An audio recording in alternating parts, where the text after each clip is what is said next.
After watching this video, you are never going to look at cats the same way again, and you may have an idea as to why the ancient Egyptians were so into these strange creatures. So when it comes to cats, we all know they have slitted pupils, right? And if you're like me, you're thinking like a house cat has to be related to like big cats, right? And then maybe they came from them somehow, at least in the theory of evolution, to be like they'd all be quite related. But we know cats have slitted pupils. But did you know that big cats do not have slitted pupils? Lions have round pupils, just like us. But you know what other creatures have slitted pupils? Reptiles. Specifically, snakes and crocodiles. And I'm not kidding you, cats are like one of the only creatures that has slitted pupils other than snakes and crocodiles. But wait a minute, cats also hiss like a snake. They hiss like a snake, and they also love mice. Also, many ancient cultures believed that cats had like extra abilities than just physical, like they had some type of mental abilities going on. And I guarantee in your life, if you've had a cat, you know sometimes they just stare in a corner or they're affected by something in the room that you can't see, and it's a little bit creepy, to be honest. And these ancient cultures believe that cats are our spiritual protectors, whereas dogs are our physical protectors. The other crazy thing is that cats have pineal glands, and that definitely would enable them to see outside of the visible light spectrum, or at least that's what the ancients thought, that the cats could see stuff that our eyeballs cannot see. The question is, how come a cat is like half snake, half cat? It only shares some attributes with big cats, but it shares a lot of attributes with reptiles. Now here's where it gets wild though. Cats and snakes are both extremely flexible. They have flexible spines and musculature, allowing for fluid, agile movements. They're also both extremely stealthy and are masters of quiet, sneaky movement. They also love ambushing. They prefer to wait, watch, and strike rather than chasing over long distances. Again, lions and cheetahs and other big cats, they chase stuff for like miles and miles. But here is the absolute most mind-blowing part. We know that cats hiss and snakes hiss. That is pretty freaking weird, you gotta admit. But they also both act heavily on primal sensory-driven instincts. So a cat's whiskers like tells it what's going on in the friggin' air, and a cat's pineal gland probably does too. Snakes, very sensitive to movement. So what do you think? Are cats and snakes, is it a hybrid? Did an ancient civilization hybridize them? Did the ancient Egyptians possess genetic technology? I'm just wondering because I don't believe the official story of history, and I certainly know that none of this is due to evolution. But let me know your thoughts in the comments below, and follow for more. 600 private jets arrived at the scene in order to watch Super Bowl 60. And they tell us regular civilians the way that we're going to combat climate change and global warming is to give you paper straws at Taco Bell. 600 flights inbound and 600 flights outbound. Gallons on top of gallons on top of gallons of petroleum. Enough to power a small civilization. And what do they tell us? They rather give us a doomsday clock in New York City to tell us how much time we have left. But this is what the 5%ers are doing behind the scenes. Not even behind the scenes. Public records. Taking the PJ in order to run errands is not above these people. They'll spend $300,000 just so they don't miss their chiropractor appointment. This is the world we live in, people. And we have to be frugal on our side. Some people can't even come up with their utility bills every month. And these people are taking their PJs. I would have even given them the benefit of the doubt if 100 private jets showed up. 600 private jets showed up at the Clearport. That goes to show you and makes you question how many people are currently benefiting off of the system that we're running right now. How much fake money is out there right now circulating? This is preposterous and unsettling.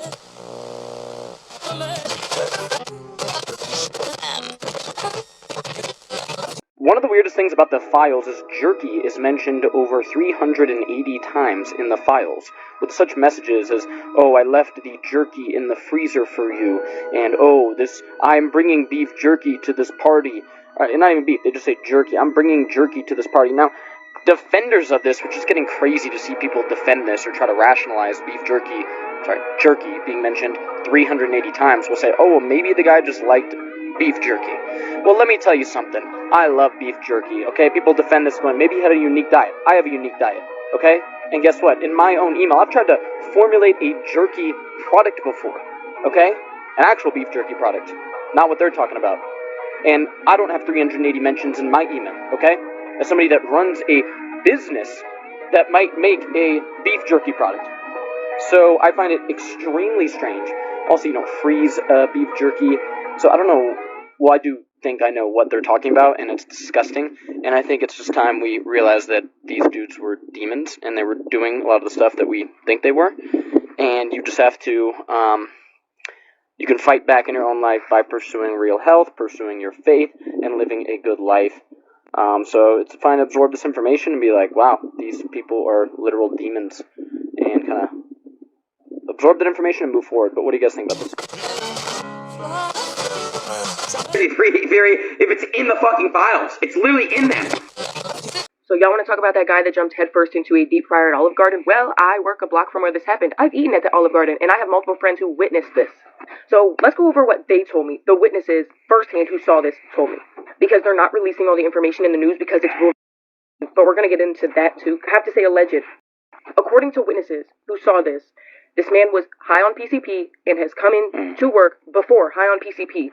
He had to be taken off the clock the one day because he was so out of his mind, according to witnesses. So on this day, he showed up to the 4 o'clock shift, high on PCP, and started removing all his clothes.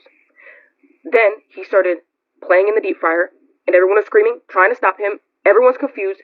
They said it looked like he was possessed. Because if you don't know anything about PCP, it completely removes you from the driver's seat. Okay, you can't feel pain most of the time. If you do enough, it blocks your pain receptors completely. It shuts off your frontal lobe. So he most likely felt no pain when doing this. And some people said he was stating he felt hot, so they believe that he thought the deep fryer was water. Anthony Bourdain himself. Anthony Bourdain had the greatest job that show business ever produced. This flew around the world and ate delicious meals with outstanding people. That man, with that job, hung himself in a luxury suite in France. We're all laughing. They say 2000 party over, oops, out of time. So tonight I'm gonna party like it's 1999. Anthony Bourdain, celebrity chef, TV presenter, and author. Bourdain openly criticized Hillary Clinton on multiple occasions. He spoke out and deeply hoped Henry Kissinger would be called out for the war crimes he committed. Bourdain had been to Pedophile Island, Haiti, to shoot an episode for his TV program, No Reservations. A month before his death, he posted a tweet about the wrath of Hillary Clinton he had experienced. And then Bourdain died a sudden and unexpected death.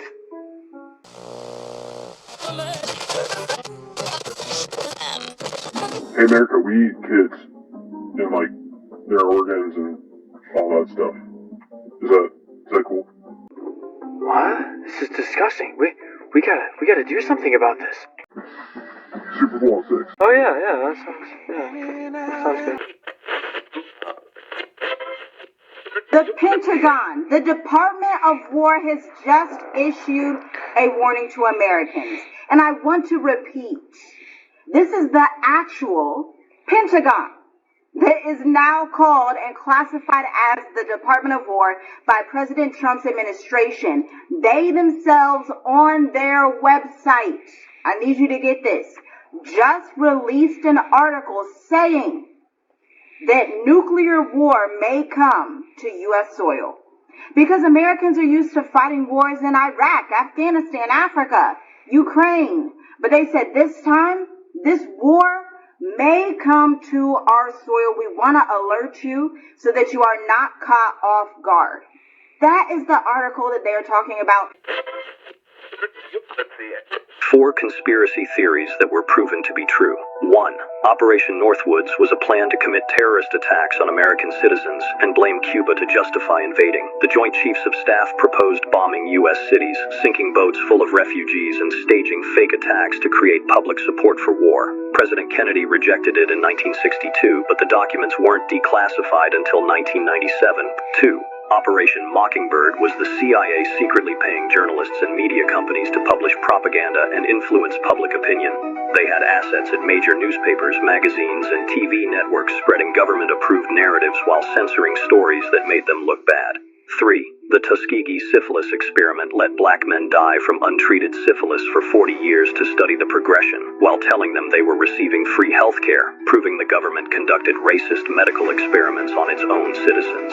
4. MK-Ultra was a secret mind control program where the CIA dosed thousands of Americans with LSD and other drugs without their consent.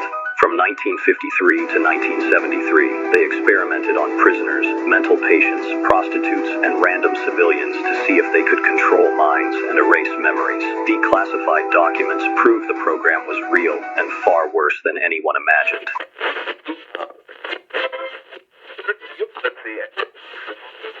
Alright, so it looks like we're going to war. Last night, Al-Qaeda sent out a message basically stating that he is activating all of the sleeper cells. Alright, the leader of Al-Qaeda said for every abled Muslim to prepare, Now, from what the CIA has stated, how this is going to play out more than likely is you're going to have activity popping off in different cities. LA, Fort Lauderdale, Miami, Dallas, like just all across the nation.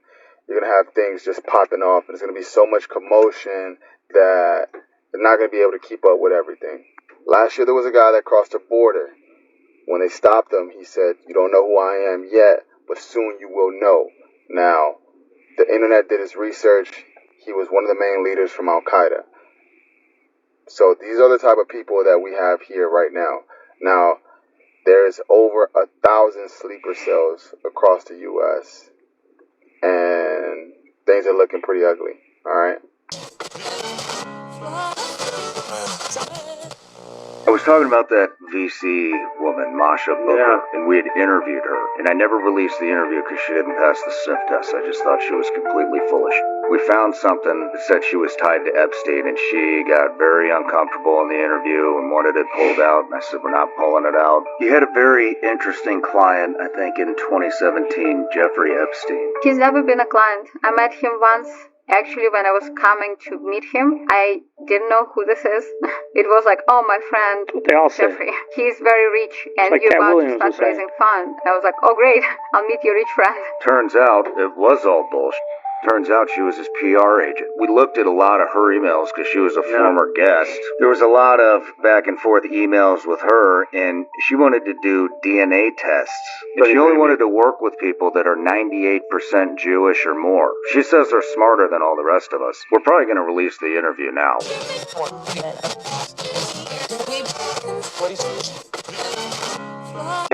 Of the Matrix movies. Yeah. Where were they plugged into the Matrix?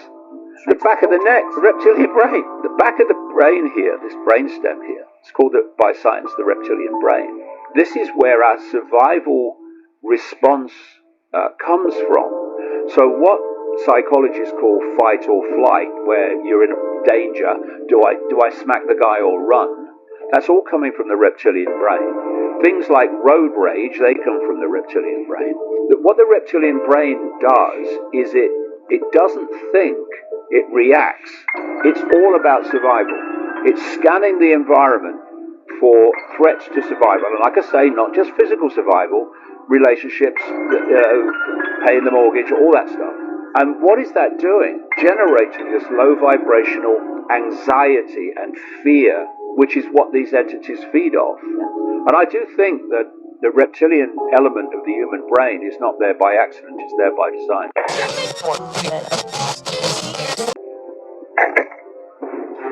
What are you looking at, butthead?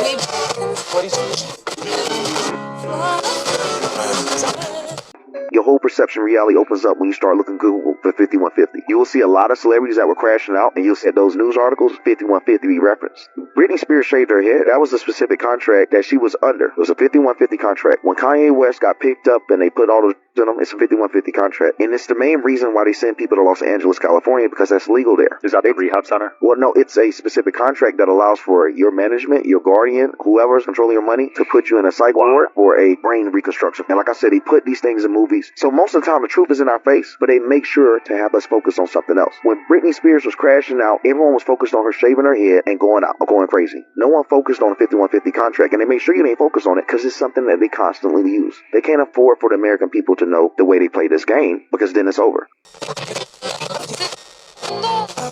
The Super Bowl, they say, is the biggest trafficking event of the year.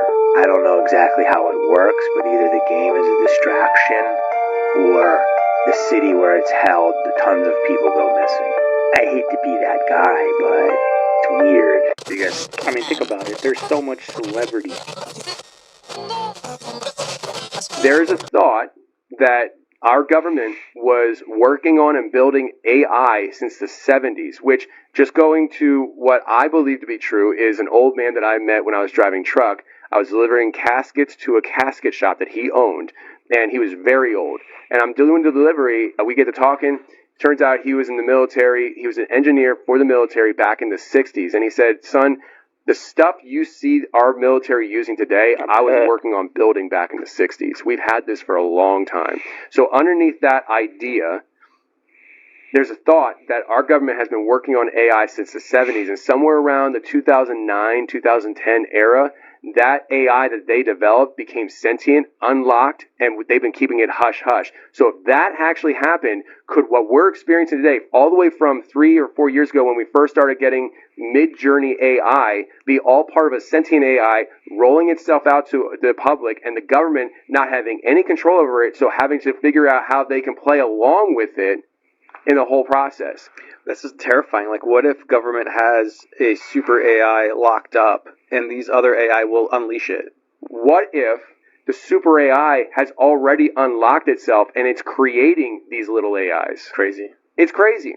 So, talking about the evolution of the last week with these names, the second, now the name I'm about to drop is not the name that it's using now. Okay. So the first name was Claudebot. The second name was Moltbot. And they changed it when they were issued a cease and desist letter. So it's like, I was thinking to myself, why are they calling it Moltbot? Like, if somebody says, hey, you can't use Claudebot, I'd be like, all right, Footbot, you know? or something, you know, like something fun. Claudius Bot. Like something, you know, like bot that I had to change the name from Claude to Foot, you know, it's just something so, like, whatever. But they chose Moltbot. I'm like, why Moltbot? And then I was driving in today, and it hit me. I was like, molting, shedding, whole, yes, sir, stages. In the last week, we have had 3 stages of names on this AI, and we've seen this AI agent base, whatever this is, evolve through stages this past week. I think the Claudebot was entering a new stage. They deliberately planned the change of the name to Moltbot, which was shedding this basic skin that it was wearing into a new creation. Probate process under 30 seconds. Here you go. So you die, the court gets notified, then they assign an executor. They take all your assets and they value them. Then they say, these are all the debts that are associated with all these properties and all these assets, and they minus them, and then whatever's left goes to the heirs. But this is a lengthy process that could take up to like 24 to 36 months. And in some cases longer. But, you know, you could avoid all this by just having a living trust. And I always tell you guys, have a living trust. It's better. You always say the same thing. Of course, this video was for entertainment purposes only.